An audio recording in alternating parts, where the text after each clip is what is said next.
Hi, everyone. Hello, welcome. And thank you for tuning in for another episode of the Awesome Streamer Hour. Welcome, Dr. Perry. Emil, congrats on redeeming second. Bobby Cat, what's up? Bobby is over there, too. There she is. That's good. Daz said hi. What's up? How are you? Thank you so much for joining me. You love this shirt? You know, I actually where did I get this? I got this on the Twitch official store, like maybe like a couple of weeks ago. I really love it. It's very comfy. It's very comfy. But yeah, I don't know if they have different colorways. They actually might have different colorways. But welcome in. I found my two favorite Twitch clips here. Yo, that's so dope. I think they were out of my size. You got it in purple. Hey, yo, that's awesome. But welcome, everybody. I'm so happy and honored to welcome in our next broadcaster that we're going to be interviewing today for the Awesome Streamer Hour. I'm really happy to get to introduce you to this person. They do lots of retro achievements. Yo, DJ Silver Knight, what's up? Welcome. Good to see you. Welcome in. Thank you so much for coming in and saying hi. So the next person that we're going to be interviewing today is... yes, I remember those, Bobby Cat. I remember. Hey, yo, DJ Silver Knight, no worries. I'm really looking forward to, seeing you at TwitchCon. It's going to be really fun. But yes, welcome in, everybody. The next person we're bringing on the show is an incredible broadcaster, super talented, loves fighting games, loves Doom, loves retro achievements, and is really awesome. So let's bring on... Nevanos, how are you? Welcome in. Hey, I'm doing all right. Just I ate well. That's why you saw me just eating quite a bit before we went on. I was a hungry boy. Like fish, like chips, kebabs, salads, and all of that. I forgot to put chili on this, but hey, you know what? That's fine. Ooh, It's all right. kebabs. Oh my goodness, that sounds really good. You know what? As somebody who lived in New York and had access to like lots of different types of food, I don't think I know of any good kebab spots in New York. I can't think of like anything. I don't think I've really had a good one. Man, seriously, no good kebab shops in New York. Well, I mean, like, they got the street carts with like the meat on a stick, but Oh yeah. I don't know if that really counts as a proper one. You know what I'm saying? Oh yeah. That's what you mean. Cause like the one I've been to is just a restaurant just like downstairs, 5 minutes from me actually. Because we live in a spot where we just got all sorts of restaurants like Ethiopian, Japanese, Korean, like you name it. Honestly, we're next to the city basically, so we're good. Ooh, I've been to London once before, but I feel like, whenever you go someplace new, like you never feel like you have enough time there to really explore everything you want to see. It's like, oh my God, I want to do like all the touristy stuff, but then it's like, but I also want to see like, what do the people who live there do? You know what I'm saying? I feel like you never get time enough for that unless you spend like maybe like 2 or 3 weeks there. So I definitely want to come back and do that stuff, especially experience the food. Yeah, definitely. Like London is super. There's so much content. You gotta spend like a month here or even 2 months. Like if you want to do everything you want to do, it's crazy. There's a lot. And I loved riding the train. That was really fun.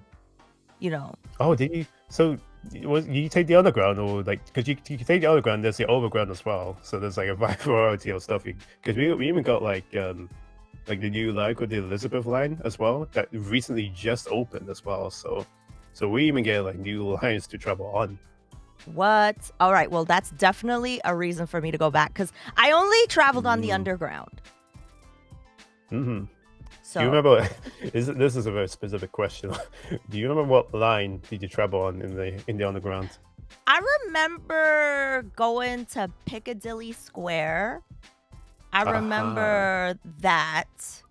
I remember. No, I don't remember what lines. I do remember it might have been more than one because I think I stayed near Hyde Park. Aha, okay. So you probably went on, well, the Piccadilly line and also probably the Central line, which is basic.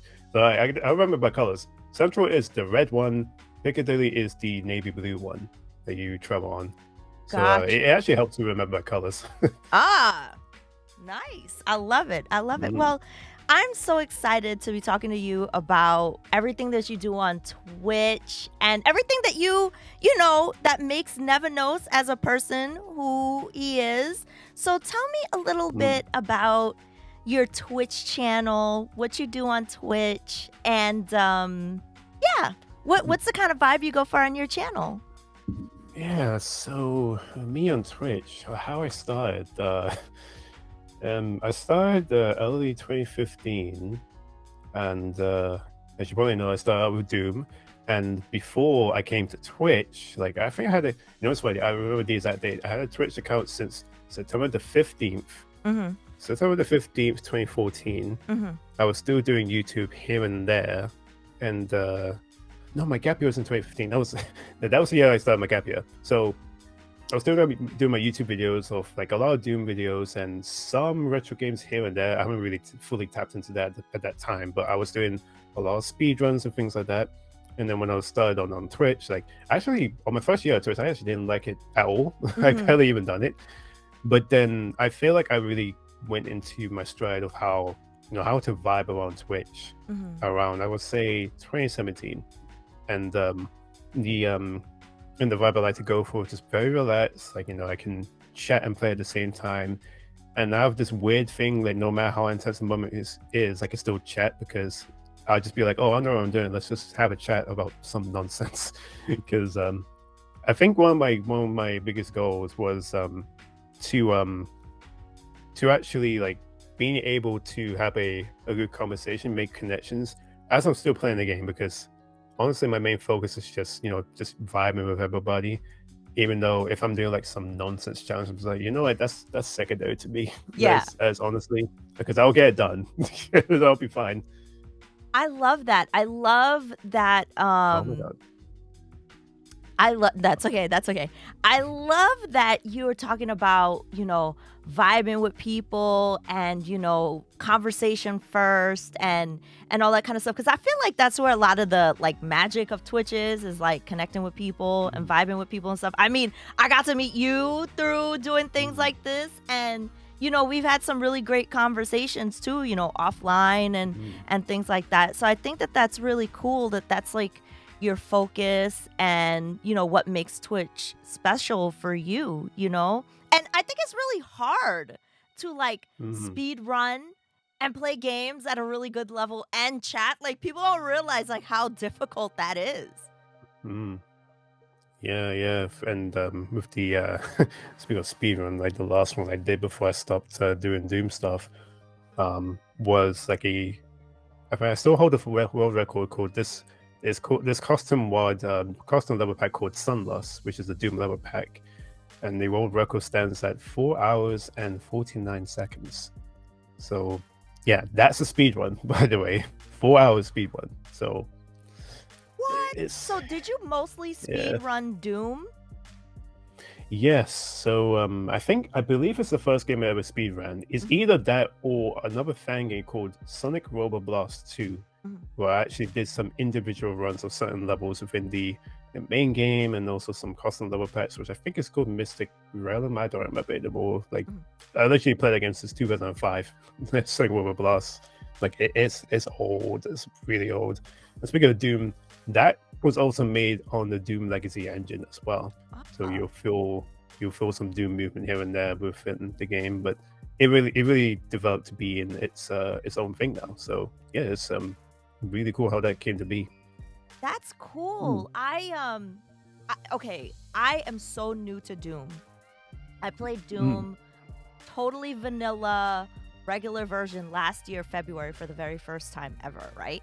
mm, And it quickly became one of my favorite games.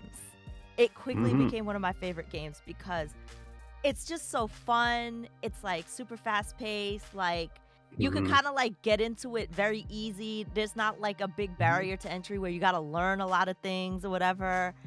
mhm, And it just like kind of like was like, oh my God, why did I take so long to play this game? And I think that's how I Mm. found your channel. Like, I think you were playing Doom one day, and I was like, oh my gosh, I love this game. I just played it. And then I saw Mhm. you playing it, and I was like, oh, instant follow. So that's Yeah, really cool.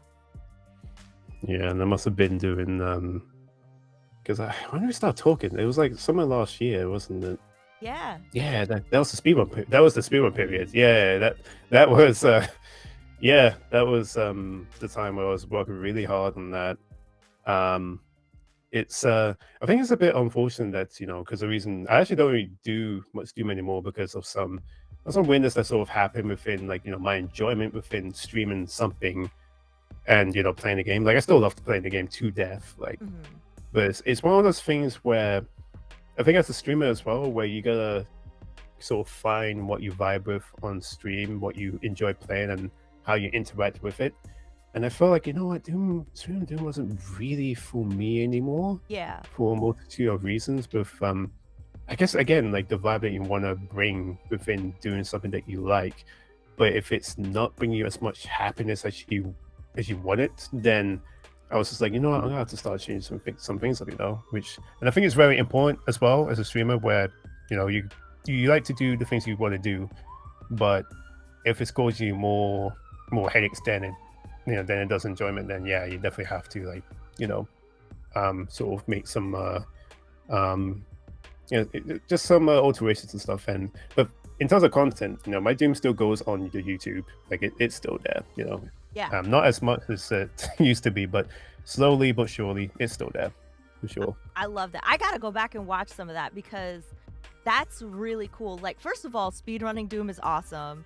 The fact that you're so involved with even like mods and stuff like that, and doing all those kinds of unique things, that's really cool. And you know what? I also want to Mm. point out how you said, like, when you created your Twitch name too, and how you were saying like it was like you didn't even really like was like, oh, like what is Twitch? Like, Mm. I felt the same way in the beginning too. Like, I was Oh yeah. what is Twitch? It takes a while to kind of understand. And I really love that you brought up, you know, how did I want to fit into this culture, and what is the Hmm. space that I want to create? You're very thoughtful when it comes to how you're creating your space on Twitch and what you want to do, because I think that that's something that's really important to think about when being a broadcaster on Twitch. Is like, what is the space that I want to create? What kind of games? What's the vibe and all that kind of stuff? I love how thoughtful you are about that. Yeah, yeah. It's honestly, it's one of the things I found probably one of the more difficult things for sure, because that's something that I would say, what I say, I was streaming ever since like 2015 and all of that. But I feel like I only really started to learn to stream around the end of 2019, if that makes sense, Mhm. because I think the first 4 years I was just kind of just doing whatever. I was just like, what, this is just me. I'm just gonna go on and just do a whole bunch of nonsense, like no schedule, no nothing, just just riding the wind and just doing whatever. I think that's just definitely the type of person I am, Although organization is good, It's it's nice to have that. I'm not gonna lie. Yeah, it's nice sometimes. Uh, It's nice sometimes. But it's really also cool to see that you kind of just let it flow. Like, that's really hmm. cool. I love that you do that. That's awesome. Okay, so one thing I've always been curious about is, where does the name Nevanos come from? Hmm. Okay, so that's one of the more random names I'll ever make. So so I went from so when I was playing Sonic World Blast 2 in '05, I was named Megasonic back then because, oh well, original, right? And then after that, and after a few years when I started playing was it Doom Online? On Mhm. Doom Online, which we use a port called Xantron, which we do play with each other in the community. It's a really cool thing. And speaking of Xantron, where I was playing, I was with a clan called One Shot, Mhm. and then everyone had the OS at the start of the name. Me being the weirdo I am, putting the front of my name, and then people started calling me Nevanos, and I was like, wait, because I was named Never at the time, and which I named myself that self-consciously because it's a name of a Devil May Cry 3 boss, and I Oh, and I I completely forgot about that. You yeah. know, yeah. So it was after I made the name, right? Uh, oh, sorry, my sister came in. That's okay. Hey, sis, what's up? Mm. Yeah, so I was named Never at the time, and I put OS at the front of my name, and then people started calling me Nevanos, and I was like, oh wait, hold on a minute, this could be a new name. So therefore, you know what? That's my name now. I love That's it. how that happened.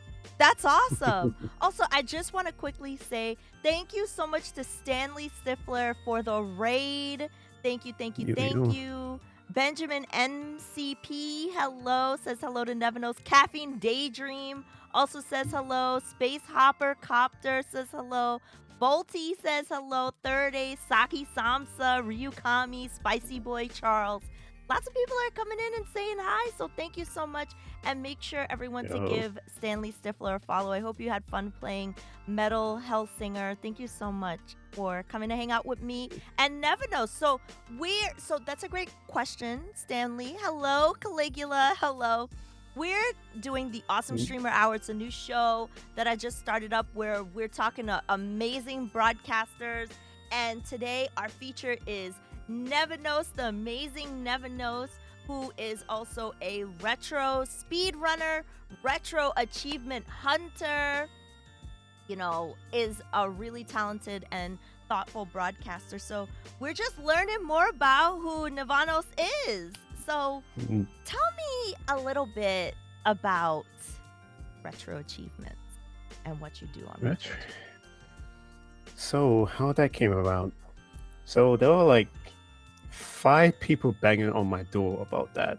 Like yo, it was like, because like it was a time where around it actually happened around the pandemic era. Yeah, it happened around March, so before we all got stuck indoors, right? Yeah. And then I started it was around, I think, the end of 2019, or around that, where I started to like focus more on retro as a whole. And then there was that point where there was like 5 of my friends. I was just like, go on retro achievements, go on retro achievements, go on retro achievements. and I was like, yo, okay, I'll get on this. I'll get on this. And then I started it, and I and I think I must have started with Splatterhouse 2 at the time, and I was like, wait, hold on a minute, this is adding so much more depth, so much more depth to the games that I already love playing. And the other thing that's really cool about retro achievements, and I was kind of doing this before retro achievements anyway, but it pushed me to try out even more games. So it's one of those things where you could be like, oh, I'm just gonna do the games that I'm comfortable with, but at the same time, I just sat down and thought, you know what, I can play some new games with this. And I found myself actually mastering games on retro achievements somewhat faster than the games I knew as well. So I just found myself like actually badging these games at ridiculous speeds, because I don't know, I'm the type of person that I get very invested. Like retro as a whole, I'm very invested in. So then it kind of carries me to learn certain things about certain games in such a way that I'm just like, you know what, I'm gonna be creative with what I do with this thing that I don't know. And I think because it's a new thing, I'm just like, okay, I could feel a little bit more comfortable rather than do the thing that I know about games I already know, and then it may be slow just because I'm just stuck in my ways or whatever. So it's really interesting ride for sure. I love it. I mean, you're so on the nose with bringing life to games that you've already played before, making you want to play it again, because it kind of incentivizes you. It gives you a reason to go back and play those games you've already beaten in a way that makes it new again, because some of the achievements are hard, especially when you try to badge a game. Like, I think the only game I've badged is UN Squadron. I'm trying to do Zillion, but some of what they want you to do is like I got us in Zillion specifically. The hardest one, I think, is you have to save a character in under 8 minutes, and you have to be precise when it comes to doing this. Like, that would be my first foray into speedrunning, technically, because like you really do have to kind of do that. So like, what have been like some really fun retro achievements for you? Like some of your like favorite ones that if you could do it again, brand new, you would do it again? Castlevania Symphony of the Night had an absurdly good set.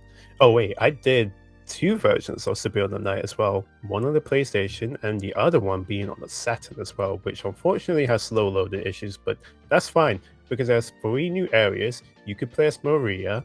Uh-huh. You can also play as Maria. You can also play as Maria. She's great. She's fantastic. So it's like, and fun fact, that version of Maria on the Saturn, like there's other versions of Symphony of the Night where Maria is playable, Uh-huh. but the one on the Saturn is the only version of that version of Maria that you can play. No other version has that one. That's cool. I didn't know that. See, that gives me a reason to play that because I've never Mhm. done that before. Also, Bud Cave TV says Nevanos gets achievements too fast, makes it hard for the rest of us. Do you have a response to that? But it's banned. Oh man, I love it. I love it. Bud, sorry, bro. It looks like you're banned. I don't know what to tell you. But that's really cool. Yeah, I love that. Symphony of the Night is definitely a good one. It's a good one.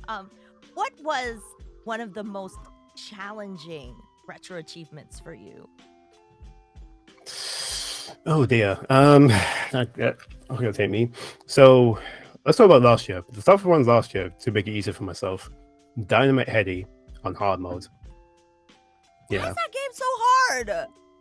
that game's ridiculous. And it's Seriously.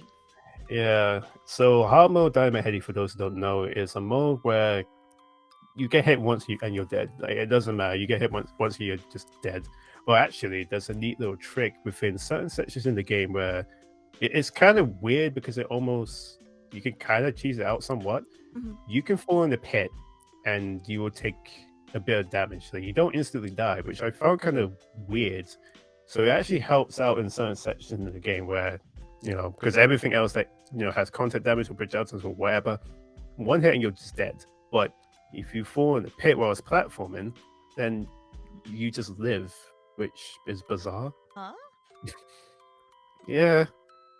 Video games. That whenever things like that happen, I just say video games. That's video games. That's very strange. I didn't know Dynamite Heady had an option like, well, basically you basically have to play the game hitless. Yeah, it's one of those modes that apparently a lot of people don't even know about. I did not know. I learned something new today. That's really cool. That's really cool. So I also know that you are very big into fighting games. Tell us a little bit about some of your favorite fighting games and what your favorite games are to play and some of your favorite characters to play as in some of those fighting games. Yeah, fighting games. That's another one. It's because it's great you asked that because I'm very much into it again, and so it's one of the first fighting games that I've seen and play. Street Fighter 2. We all know what it is. We all sung its praises enough. But yeah, Street Fighter 2. It was one of the first ones I ever played, and then later down the line, I'll play games like the King of Fighters, the Fatal Fury series as well. What else? Like some of like Mortal Kombat, of course, and then some lesser known ones like Primal Rage, Clay Fighter, Killer Instinct, like some other ones like or some newer ones like Dragon Ball Fighters, which that game is ridiculous. That game is just if you like a Dragon Ball and you want a good fighting game at the same time, which anyone could get into, play Dragon Ball Fighters. Just do it. It's also one of those games where again it's very user friendly for you to get in, where anyone can just play, just push buttons, and then things happen. It's very friendly on people who don't want some complicated nonsense. Say like for example, like King of Fighters. King of Fighters is hard. Yeah. That's a hard series. So yeah, it's very good for you to sort of get into it and just duke out with your friends. I love that you bring that up because I always wanted to get into fighting games, but I've always been intimidated because when people are good at fighting games, they're good at them. And Hmm. it's hard to kind of catch up sometimes unless you put endless hours into like practicing and stuff like that. So Hmm. I'm glad that you brought that up because sometimes it might be fun to get into like a fighting game that's like kind of casual, but also if you got really good at it, there is a competitive scene, you know? Hmm. Yeah, yeah, definitely. And it just reminds me when I think the first fighting game I've ever taken seriously in any sort of capacity was Street Fighter 3 First Strike, which is um it's probably one of the more sophisticated fighting games out there because of the power mechanic where if you push forward or down within I think it was like 3 frames, something like that, where you'll defend yourself without losing damage. Where normally when you block a special move, you take a bit of chip damage, right? But if Mhm. you parry this move, you will take no chip damage at all, and it will open up new ways to punish your opponent as well. So it gets really in depth Mhm. where you see all these fighting games now where you see some really long combos and stuff like that where you just get touched once and sometimes you just die and and there's nothing you can do about it. But in terms of like your offensive or defensive options, the fact that you can find so many ways to sort of open up your opponent and go at them and all that, which is why I think Street Fighter First Strike is so beloved. Where you don't have to have crazy long combos for it to be interesting. Mhm. And not to say that crazy long combos are not interesting. They are very entertaining. Oh, yes. But Especially like in Killer Instinct, you know? mhm. Yeah, when my man's just bopping man for 100 plus combo hits or stuff like that, it's hilarious. Seriously, it really is. And then especially like the announcer and stuff too, like, those voice lines and stuff from games like that. Oh my gosh. It's like, man, it Mm, just makes you feel like even more amped up. Like, I can't believe I got that 100 hit combo. mm. By the way, KI announcer, one of the best of all time. Just throwing it out there. He's the Seriously. best. Hmm. Seriously, really, Love it. really. And one of the best soundtracks too, like seriously, love it, love it, love it. Um, Yes, really good soundtrack. okay, so I also know, outside of Twitch, you're also a sprinter. Tell us a little bit about that. Ooh, sprinting, a journey that started around my coach. Well, my coach found me around, I say, like 08, 07. But I started training properly around 2010 at the time when I finished secondary school. Mm. So then I must have been, I've always been like the fastest in my school or something like that. But then I looked at what I was doing. And then I said to myself, you know what? I want to become better than this. And then I did. Improved my time by 2 seconds to 11.8 in my first year. Got injured 2 years later. Came back from injury, ran 10.9, What? 10.96, so 100 meters, 22.4 as well. Kept getting injured. Now I'm back again to try and really push myself forward even more because this is definitely the season now because winter training starts now Okay. and the season starts around April. Hmm. So my thing right now, because I never really focus on the gym a lot, but I'm gonna focus on that now to like I won't get massive. So I promise I'm not gonna get all massive Yeah, stuff. yeah. Like I'm gonna keep slim and all of that because just so build up a lot of strength, to build up the technique is all there and that can always be improved. But as long as I get the strength and fitness, I want to see how far I can go this time because at the age of like I'm nearly I'm touching on 30 soon and my birthday's in like 6 days, so then but I realize I still got a lot of time for me to just really improve on my craft and I really can't wait to see how that goes. Oh man, And I'm I like so to share that excited too. for you. I'm excited for you. I noticed there's a little bit of theme here. You go fast in life and you go fast in the games, gotta go fast in both. Yeah, yeah, that's why I like Sonic. Yo, speaking Mhm. of Sonic, what's like some of your favorite Mega Drive games? I am a Mega Drive baby Mm. here. Oh man, some of my favorite Mega Drive games. Like I guess in terms of Sonic, God, it's weird with Sonic because it sort of changes because my perspective gets open about Sonic the more I learn about it because there's always these neat little details from all the games from detail perspective of programming, like all these little things which I love about it. Mhm. Like Sonic 1, 2, and 3 are all different and love in their own ways. Mhm. Um, So yeah, I say all the Sonic games 1, 2, and 3. Mm. We don't talk about Sonic Spinball, but I digress. um, Oh my God. Sonic Spinball literally makes me want to cry. Like, seriously. mm, put it this way: don't badge it for retro achievements like I did. You badged that game? Yeah, and it was no fun at all. Oh my goodness. I can't Hmm. even imagine. Like, I loved Sonic 1, 2, and 3. Like, I definitely think I struggled the most with 1. 2 was Yeah. great. 3, I think, was the most fun to play because I feel like with all Mm. the power upgrades and, like, what they did with, like, like the little bubble things where, they had like the electricity bubble that could like bring the rings to you and like the fire bubble and all Oh that yeah, stuff. yeah.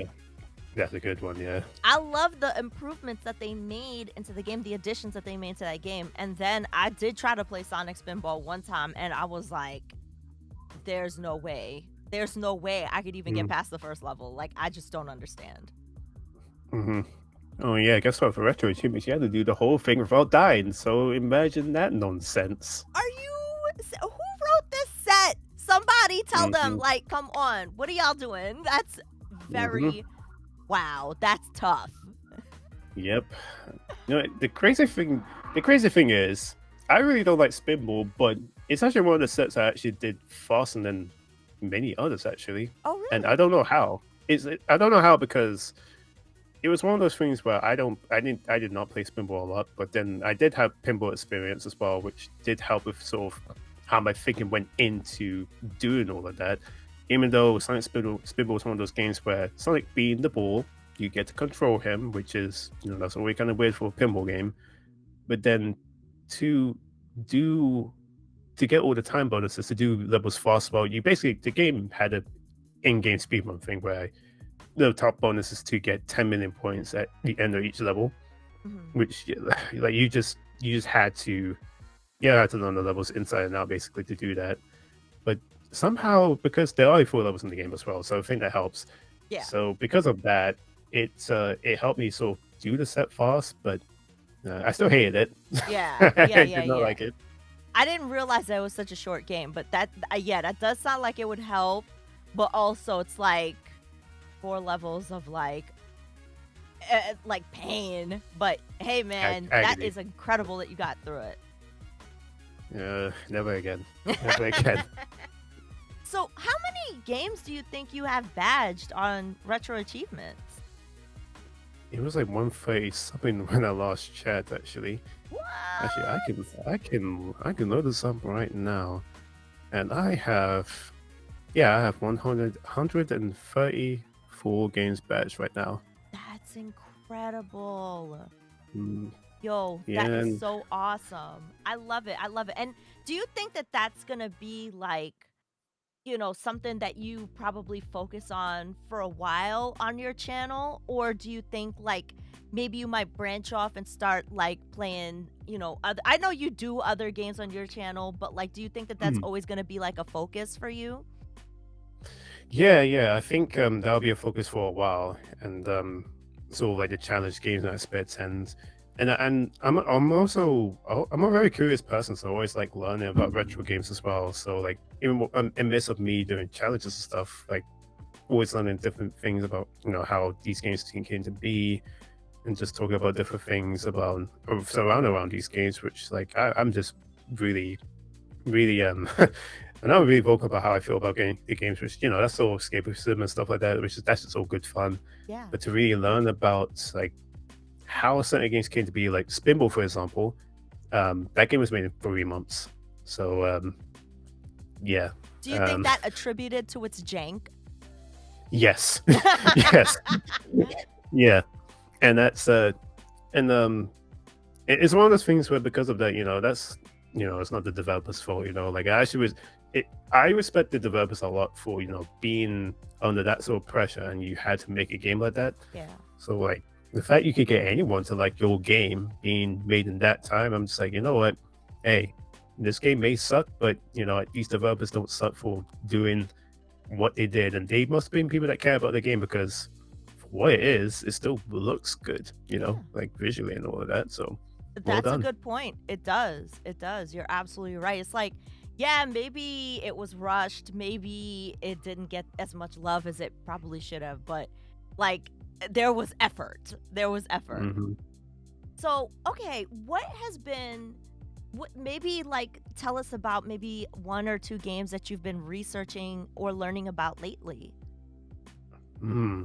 Yeah. What was the last one we did? It's been a little bit actually. So I think the thing I always like to bring up, like the Mega Man X series, Oh, it's a really funny one for me actually because Mega Man X was actually originally meant to end at X5 because that was meant to be, say, like sort of like the end of an era, so to speak. With okay. certain characters, duking it out and to say that, oh, like goodbye, like this character. I'm not gonna say in case someone still wants to play it and want to see it for themselves, Yeah.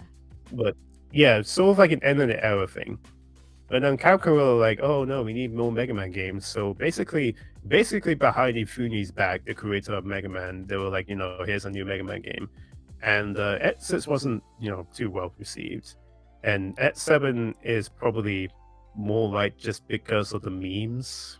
Honestly, it's it's probably X7 is probably the most meme-tastic game out of all of them, which is why we always make references to that, like Flame High and Hard with burn to the ground and all of that nonsense.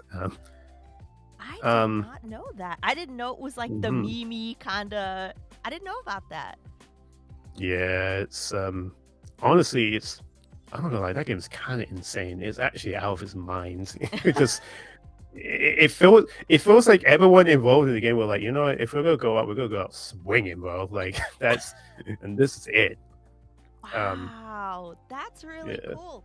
I love that you do research about games and things like that. That's definitely something I also want to do more of, like Mm, just learn the background about games and learn about like the history of how they were developed and mm, like who did the soundtracks and all that kind of stuff. That's always something really fascinating to me, which also makes me think about creating a game myself. mm. Like, is that something you ever thought about doing, like making a game or at least like, testing the waters in that kind of way?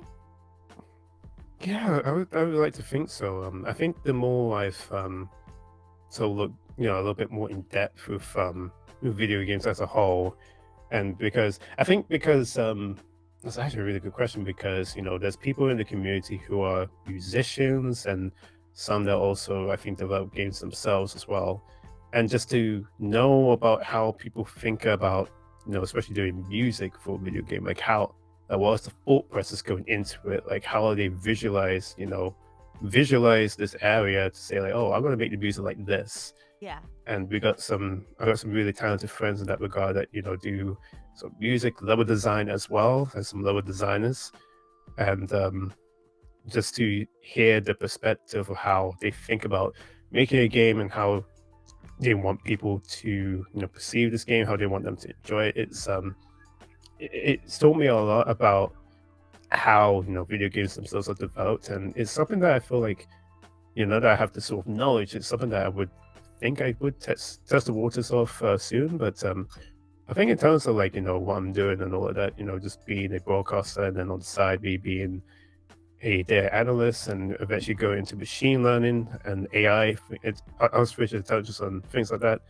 I could probably use that as a way to sort of transfer into video games at some point. So that's something I'm thinking about for sure.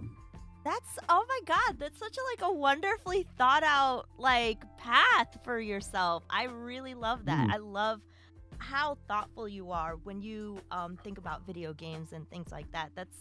That's really inspiring for sure, for sure. mm, Okay, so let's see here.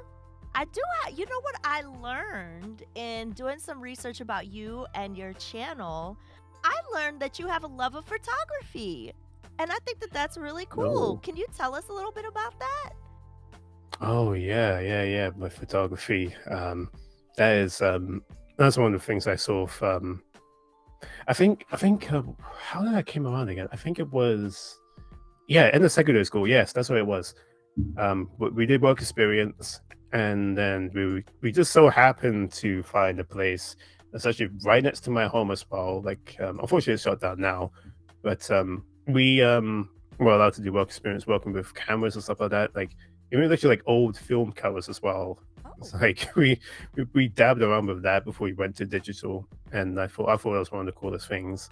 yeah, And even right now, I got my camera's out there. I can't be able to reach it, so I'll leave that alone. But yeah, I had a lot of fun learning about the techniques of photography and just playing around with that, just going around the park just downstairs from me and just learning how to like get really good quality photos within like I think I would say I specialize more in like nature and landscapes and things like that. yeah, and and I think I want to get better with people because people always ask me to do photos of them, which do come out well. yeah, But I think when it comes to people, it's more of a confidence thing as well because just like people will be like, "Oh, I want to like get a photo like this," but then I'm just like, "Oh, okay, I'm just gonna dab around, be creative," which I think is a good way of going around it anyway. yeah. So it's yeah, it's a bit tricky. It's definitely something that you have to just do a lot for you to get the feel of things for sure.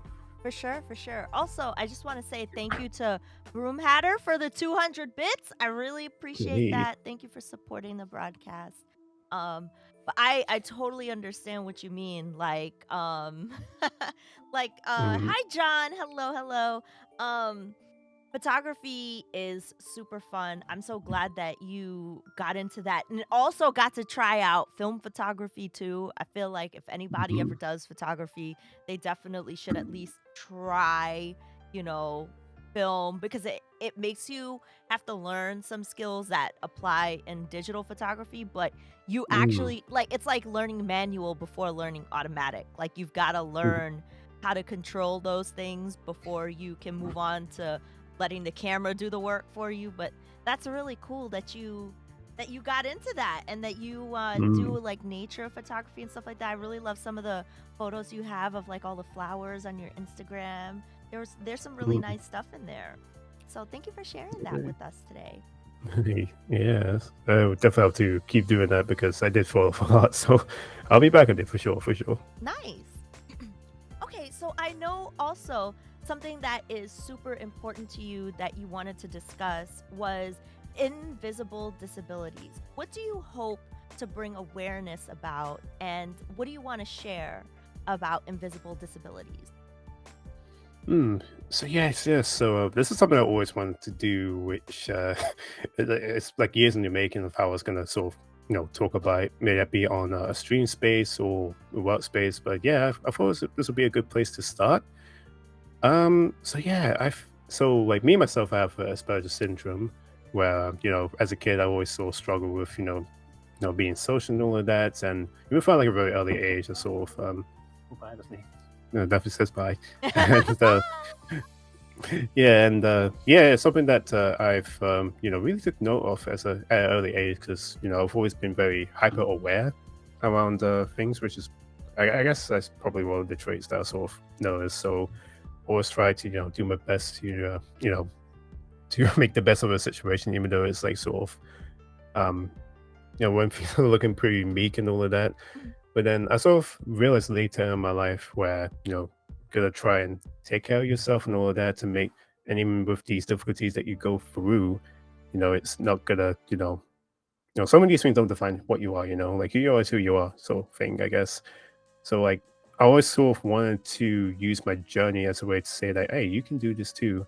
And I guess in terms of the challenges that go through like, being a streamer and and having, these challenges is, how you sort of perceive things, like, when even when someone is like, just playing around and stuff like that, I had to learn to, sort of, you know, like how to interpret, text chat as well. Like I think it's just because it's text chat as well, it's like I think that's just hard for anyone anyway. Yeah. But I think with me, I had to take like many many years of just streaming and just making mistakes, and yeah, and that's the number one thing I think. It's just like you gotta make mistakes to be better, which is the same mindset I go through with playing games, of just trying to be better at the thing you're trying to do. you make mistakes of what you do in your games, you make mistakes in your studies, you make mistakes when you stream, just anything in life. I just feel like if I'm gonna be, if you want to do well at something, or you want to ensure that that you improve every single day, that you like, they always feel like that, no matter how good you are at something, um, definitely look at it as a way to say, give yourself a pat on the back, keep going, sort of thing, and know that you're never any less than what your brain sometimes may tell you. I guess because things like play your mind that could happen to people. Is I think one of the most important things is to just make sure that you keep going within the challenges you face, and just be kind to yourself. As hard as that, easy to say than done, of course, but and I think it's good to have that support network as well, to know that you are not alone as well, which is why I tell myself a lot, to ensure that in this world you're never alone. People are always rooting for you, and even especially for someone like if I could talk, if for someone like myself, who has always struggled with just to say that, this is like a path you're walking alone, that know that there's always people with you that that will help you along the way, and people care. So I think that's one of the messages I want to bring across, in case somebody out there wants to just to have that have that shoulder to lean on if you ever need it. Just remember that's there. I think that is such an important message. I really, really want anybody listening or anybody watching the VOD to really go back and listen to everything that you just said, because not letting your brain take over and like tell you that you're not enough, or making mistakes to be better, I think is such great advice. Like, I feel like what you said rings so true to not just broadcasting, but everything in life. Like, there's no way you could do something once and then be the expert. You got to give yourself time and give yourself that much love and confidence to be able to be like, okay, it's okay to make mistakes and I can continue to do this. And just the fact of, wanting to put yourself out there to let people know, like, hey, there's always somebody rooting for you. There's always someone in your corner. You're not alone when you're doing stuff like that, is such a really incredible and inspiring sentiment. Thank you so much for that gift. That was a really, really awesome thing that you just shared right there. So I hope everybody really, really listens to that, because that's such an awesome thing. Thank you for sharing that. I also want to ask, like, what is it that you want to do on Twitch in the future? Like, how do you see, your channel going? And, like, is there anything that you want to achieve? Like, what else is the space that you want to create here on Twitch? Yeah, it's a really good one. Just a place, honestly. It sounds like it's only very little, but it's a lot to say. Just relax, talk, and just what it is, like, when you just sort of like just sit on a couch or just on the bed just playing video games, and we just sort of vibe. That's the sort of vibe I want. Just always being in a room as video games is happening. We all just talk and just goof off and have a good time. Whereas, I'm also the type that likes to create channel points and stuff like that.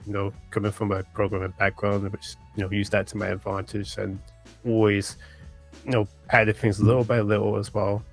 And in regards of being kind to yourself as well, even just taking that each step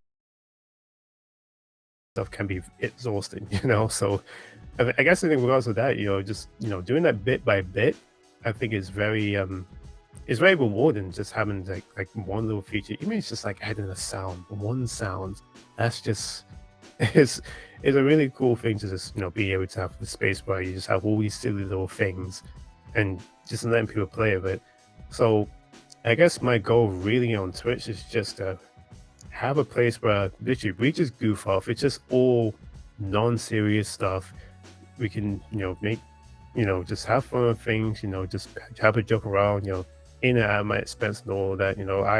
I'm very lax like that. So yeah, just having that sort of like just cool cozy stuff where anything and everything can happen basically. I love it. I love it. I love it. That's so great. I know. I love the goofy, cozy kind of feel, especially, like in your channel. It's always such a lovely place to go hang out. So I want to remind everybody to make sure you're following Nevanos. Make sure you give him a follow. If you type exclamation Nev in the chat.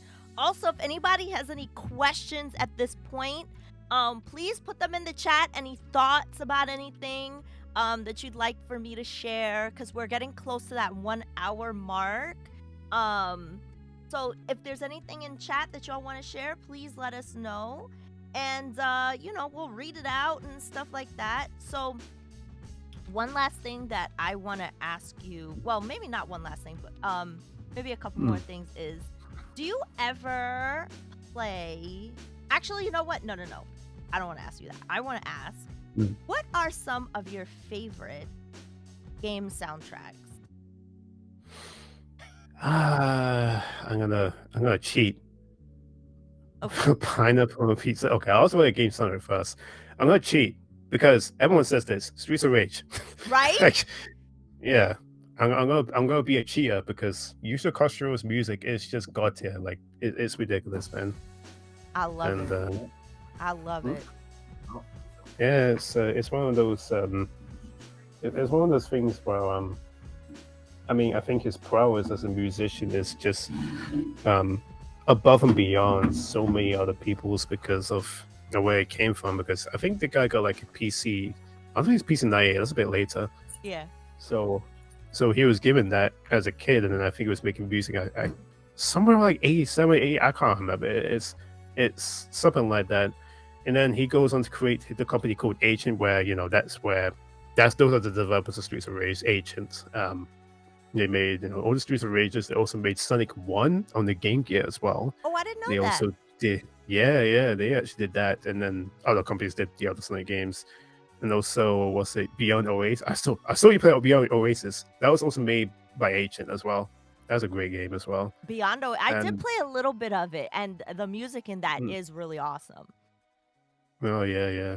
And so that's one of my favorite soundtracks, and there's a bunch of other music on my Fubar as well. What's it? So I'm actually going on right now. There's some other pieces of music like Kobe Superstar, which has a very cute soundtrack. We've got Afterburner, we've got Daytona USA. Oh yes, I love Daytona USA. Yes. We got Castlevania music here, like can't go wrong with Castlevania. Can't go wrong with Mega Man. Even some other rare ones called High Seas Havoc.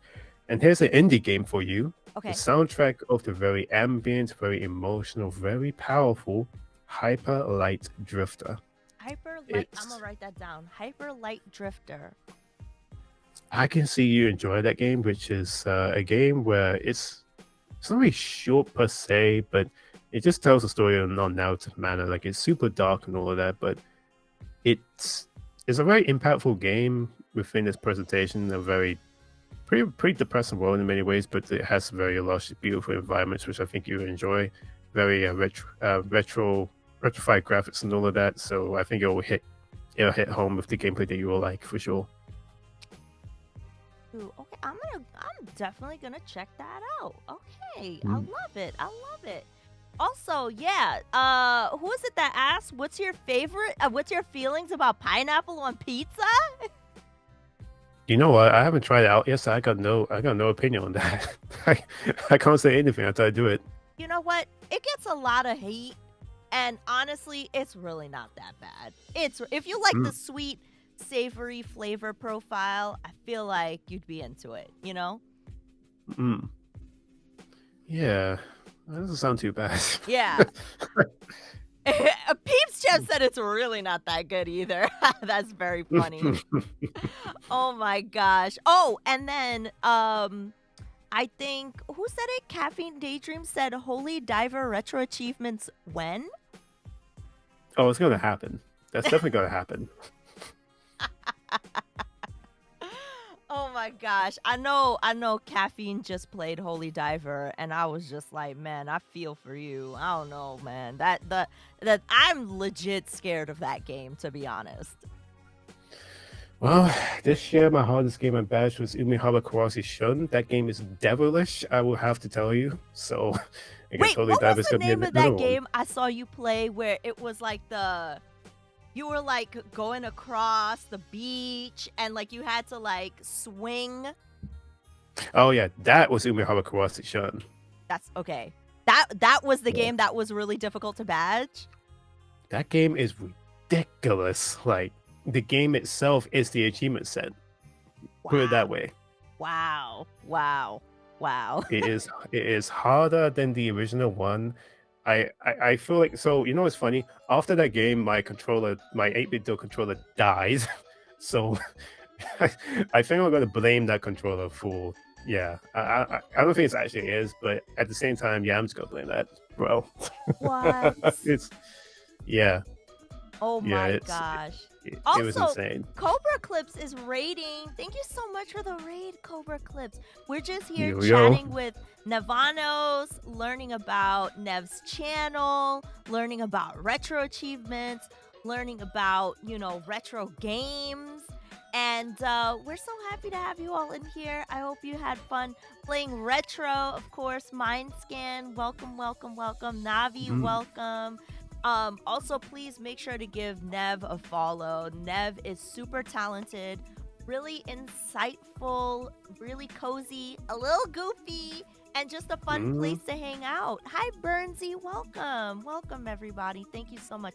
So, Nev, how often do you broadcast? Where can people find you? Can they also find you on other social media platforms? So, like, I normally broadcast between the days of Thursday, Friday, Saturdays, and sometimes Sundays. I'm definitely a weekend streamer for Yeah. sure, and I do like to change up the schedule as well, and I try to keep up to date on the Discord, which I'm gonna start using Twitter for that as well because I'm really bad at that. So, speaking of Twitter, I'm also on there as well. I'm on YouTube where I do sporadic YouTube videos, which are, gets pretty memey, and playthroughs will come back on there soon, and me playing a lot of games. And I got an Instagram, as mentioned, where I do my photography on there as well. The Instagram again, it was dead for a little while because I closed it, but yeah, again, we're getting around to that as well.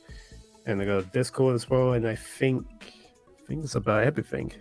Awesome, awesome. And what have you been playing lately? So DuckTales. I was working on that for Chibos. That's a very lovely game. Like, I was just playing it casually.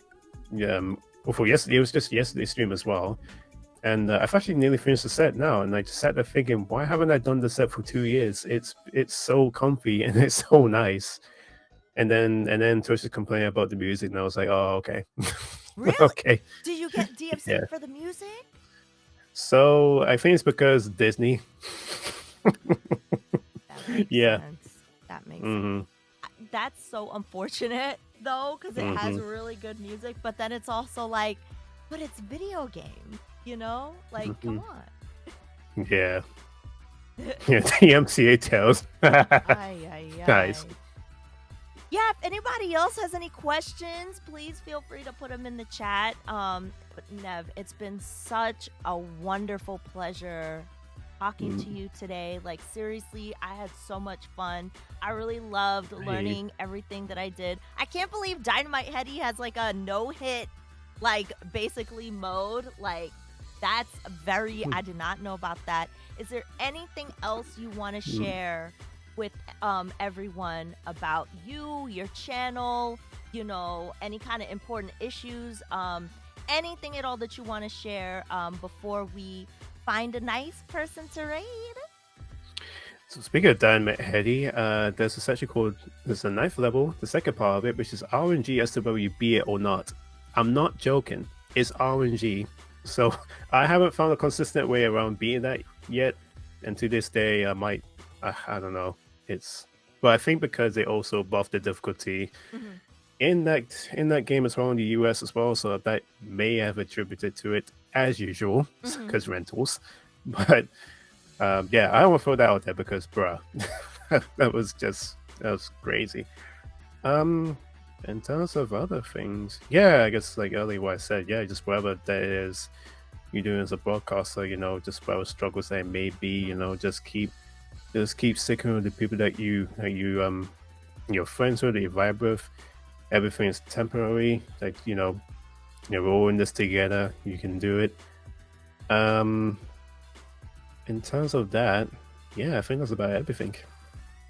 Well, thank you so much for being here. Like I said, I had so much fun. Everyone, do me a humongous favor. Give Nevanos a follow.